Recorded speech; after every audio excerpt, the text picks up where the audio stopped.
दोस्तों जय हिंद। मेरे चैनल डिफेंस डिस्कशन में आप सभी का स्वागत है। बड़े अहम मुद्दे पर हम बात करेंगे क्योंकि रूस ने सबसे बड़ी न्यूक्लियर एक्सरसाइज शुरू कर दी है। ये एक्सरसाइज उस वक्त हो रही है जिस वक्त फ्रांस के कुछ सैनिक यूक्रेन पहुंच चुके हैं। ये एक्सरसाइज उस वक्त हो रही है जिस वक्त अमेरिका ने रूस पर आरोप लगाए हैं कि रूस स्पेस में भी अपने परमाणु हथियारों को लगा सकता है, वहां पे तैनात कर सकता है। इसी सवाल को समझने के लिए कि क्या वाकई में यूरोप एक परमाणु युद्ध की तरफ बढ़ रहा है, दुनिया के खात्मे की तरफ बढ़ रही है, कुछ ऐसे सवाल जिनका जवाब आप तलाशने की कोशिश करेंगे। मेरे साथ बेहद खास मेहमान, जाने माने defence expert, group captain UK Devnath sir जुड़ चुके हैं। सर बहुत बहुत शुक्रिया। जय सबसे पहले। जय Hind Rajesh. Thank you sir, समय दिया आपने। कल एक चौंकाने वाली खबर आई कि रूस एक बड़ी न्यूक्लियर स्ट्रेटेजिक एक्सरसाइज कर रहा है।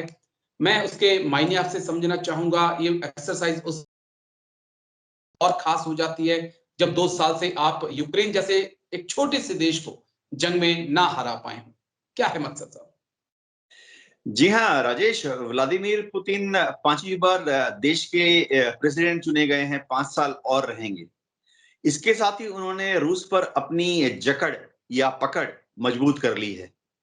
अब वो रूस के लोगों को दिखाना चाहते हैं कि उनकी चॉइस सही थी और व्लादिमीर पुतिन जो है पश्चिमी देशों को और खासतौर से अमेरिका को ठेंगा दिखा सकते हैं और अब यूक्रेन के ऊपर और भी कड़ी कार्रवाई और भी भयंकर कार्रवाई कर सकते हैं। इसके तहत उन्होंने अपनी जो टेक्टिकल न्यूक्लियर फोर्सेस हैं उनको बता दिया है कि वो ट्रेनिंग पर उतर जाएं। ये युद्ध 2 साल से चल रहा है और 2 साल में अलग अलग समय पर कम से कम 3 बार बेलारूस तक रूस ने अपनी न्यूक्लियर मिसाइल्स को तैनात कर दिया था। रूस के पास समझिए करीबन 5,500 न्यूक्लियर हथियार हैं जो कि उसने अपने हवाई जहाजों पर तैनात किए हुए हैं, स्ट्रेटेजिक बम्बर्स पर, और अपनी सबमरीन्स और नेवी के शिप्स पर तैनात किए हुए हैं। और रूस की आर्मी का जो surface to surface intercontinental ballistic missile या इंटरमीडिएट रेंज बैलिस्टिक मिसाइल्स उन पर उन्होंने तैनात किए हुए हैं। अब टेक्टिकल मिसाइल्स की एक्टिवेशन की एक छोटी सी बात है। इसका मतलब है कि व्लादिमीर पुतिन जो हैं छोटे न्यूक्लियर बॉम्ब्स का इस्तेमाल करने की धमकी दे रहे हैं। न्यूक्लियर वेपन जो होते हैं वो बड़े आमतौर पे बड़े बड़े होते हैं, उनकी मेगाटन क्षमता होती है। एक एक न्यूक्लियर बम, जैसे हिरोशिमा में न्यूक्लियर बम गिराया था अमेरिका ने, वो करीबन 15 किलोटन का था। तो उसके तुलना में जो इंटरकॉन्टिनेंटल बैलिस्टिक मिसाइल में रूस के जो वॉरहेड लगे हुए हैं वो कोई 100 मेगाटन, कोई 50 मेगाटन, कोई 10 मेगाटन का है। यानी हिरोशिमा के बम से 100,000 या 10,000 गुना ज्यादा पावरफुल। अभी जो टेक्टिकल न्यूक्लियर वेपन्स का एक्सरसाइज कर रहे हैं इनमें वॉरहेड बहुत छोटे होते हैं। ये इतने छोटे होते हैं कि इनको आप आराम से आर्टिलरी से फायर कर सकते हो। इनको आर्मी के जो लोड कैरिंग व्हीकल्स हैं उनसे ले जा सकते हो। और सबसे बड़ी बात है कि जो रूस के पास नॉर्मल फाइटर विमान है उनसे भी ड्रॉप कर सकते हो। इनकी यील्ड यानी इफेक्टिवनेस, यानी इनकी भयंकरता जो होती है, कितने डेंजरस हैं, वो आमतौर पर होती है 1 किलोटन से 10 या 15 किलोटन तक। लेकिन ये समझना पड़ेगा कि व्लादिमीर पुतिन इस तरह की धमकी देते रहे हैं। तो दुनिया ने ऐसी धमकी पिछले 2 साल में 3-4 बार देख ली है। ये चौथी बार एक और धमकी है, इससे ज्यादा और कुछ नहीं है। ओके।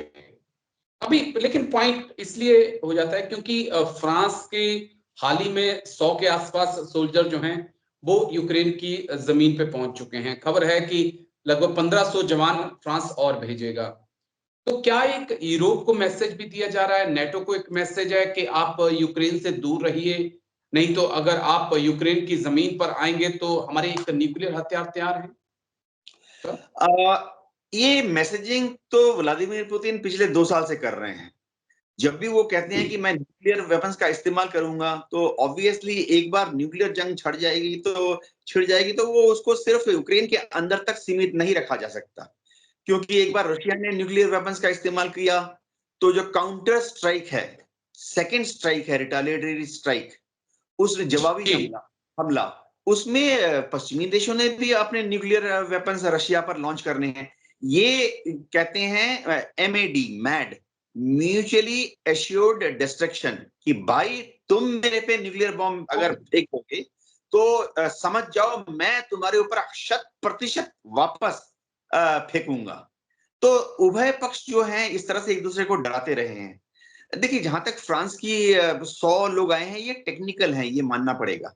ये लोग जो जी। हैं टेक्निकल स्पेशलिस्ट हैं, जो कि यूक्रेन की जो इक्विपमेंट है, खासतौर से इलेक्ट्रॉनिक इक्विपमेंट जैसे रेडार वगैरह, उनकी मेंटेनेंस, कम्युनिकेशन इक्विपमेंट, सैटेलाइट्स, उनकी मेंटेनेंस ओके। और ऑपरेशन में हेल्प कर रही है। ये कॉम्बैट ट्रुप नहीं है, ये इन्फेंट्री ट्रुप नहीं है, जो कि यूक्रेन की सेना के कमांड में आकर रूस की सेना पर हमला कर देंगे। जो फौजी पार्लांस में हम बोलते हैं, ये इन्फेंट्री ट्रूप्स नहीं हैं, ये लोग कमांडो नहीं हैं। नॉर्मल टेक्निकल मेंटेनेंस होते हैं ना, जैसे वैसे जैसे हैं। हमने माल भेजे थे हेलीकॉप्टर की रिपेयर के लिए, हम वैसे इसको मान सकते हैं। एक पॉइंट और जो मैं समझना चाहूंगा, क्योंकि हमारे पड़ोस में भी 2 देश हैं, एक के पास 165 से 170 न्यूक्लियर हथियार हैं। चीन की रफ्तार बहुत तेज है, कहा जा रहा है कि वो लगभग 500 के आसपास न्यूक्लियर रेस में पहुंच चुका है।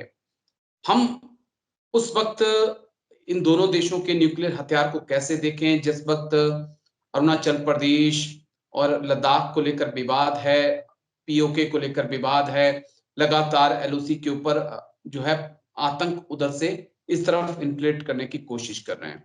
हम कैसे देखें इन तीनों देशों के संबंधों को? जी राजेश, जहां तक पाकिस्तान के न्यूक्लियर हथियार हैं, समझिए हमारे पास 160 के आसपास है, उनके पास 165 से आसपास है।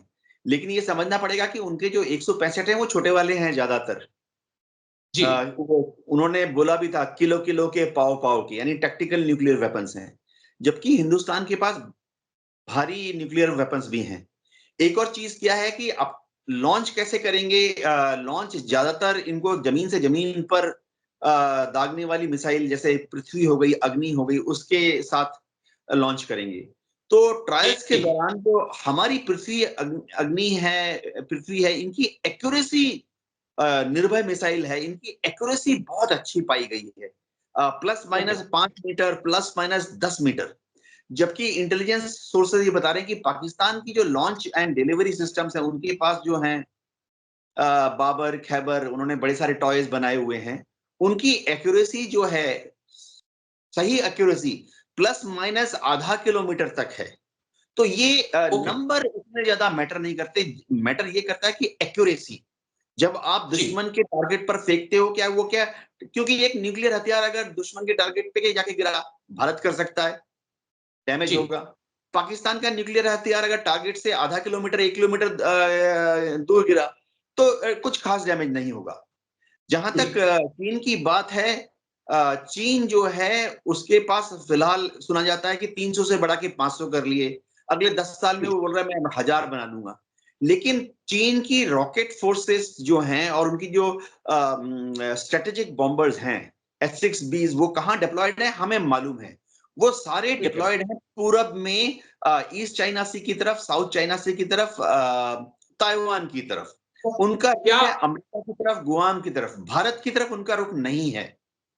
जी, क्या भारत का जो एयर डिफेंस सिस्टम है वो इस लायक है? मैं जो चीज आपसे समझना चाह रहा हूं कि अगर पाकिस्तान की तरफ से या चीन की तरफ से कोई न्यूक्लियर मिसाइल आती है, या कोई J-20 या यहाँ पर J-31 है, चीन के पास आ चुका है, ऐसा कोई विमान आता है तो उसे रोक सकता है?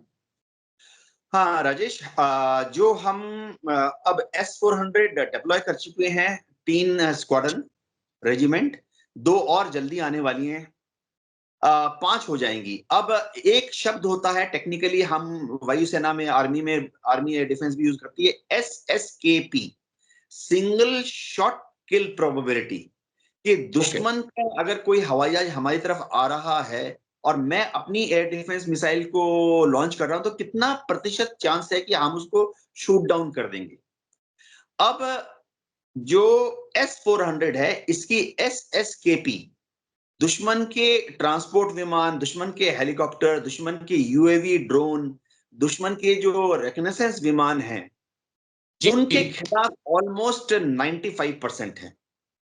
दुश्मन के फाइटर विमान थोड़ा गेम चेंज हो जाता है। दुश्मन के पास अगर फाइटर विमान है, चाहे J-20 हो, अब पाकिस्तान भी लाने की कोशिश कर रहा है दाएं बाएं। मैं F-16 की भी बात कर लेता हूँ। F-16 ब्लॉक 3 उनके पास अच्छा है। इनके खिलाफ SSKP थोड़ा घट जाता है, करीबन 90% हो जाता है, यानी 100 में से हम 90 को गिरा देंगे S-400 से। ट्रेनिंग में हम देख चुके हैं, ट्रायल्स में हम देख चुके हैं। लेकिन जो दुश्मन हमारे ऊपर लॉन्च करे एक सरफेस टू सरफेस मिसाइल, चाहे वो पाकिस्तान हमारे ऊपर लॉन्च करे या चीन हमारे ऊपर जमीन से जमीन पर दागे, चाहे ICBM हो, IRBM हो, तो कहानी एकदम ट्रायल के दौरान ये देखा गया है कि फिर हमारी SSKP कम होकर 40% हो जाती है। ये रूस ने भी बोला है। और हमारा जो एक्सपीरियंस है, हम जो 3 डिप्लॉय कर चुके हैं स्क्वाड्रन, दुश्मन का सिमुलेटेड वॉर गेम में दुश्मन का अगर जमीन से जमीन पर मार करने वाला IRBM आ रहा है, ICBM आ रहा है, तो सिंगल शॉट किल प्रोबेबिलिटी 40% है। यानी अगर 100 आएंगे तो हम 40 को गिरा देंगे, 60 फिर भी भारत तक पहुंच जाएंगे। लेकिन ये सिनेरियो थ्योरेटिकल है, ऐसा होने वाला नहीं है। भारत ने ऐसा कोई लड़ना नहीं है इनके साथ। हम यकीन करते हैं कि हम युद्ध होगा तो अपना ऑब्जेक्टिव हासिल करेंगे और अगले दिन सीज फायर डिक्लेयर कर देंगे। ठीक है सर। चलिए, बहुत बहुत शुक्रिया आपका group captain UK Devnath sir. आपने समय दिया और तमाम पहलुओं को इतनी बारीकी से समझाया। Thank you sir. जय हिंद। Thank you. जय हिंद राजेश।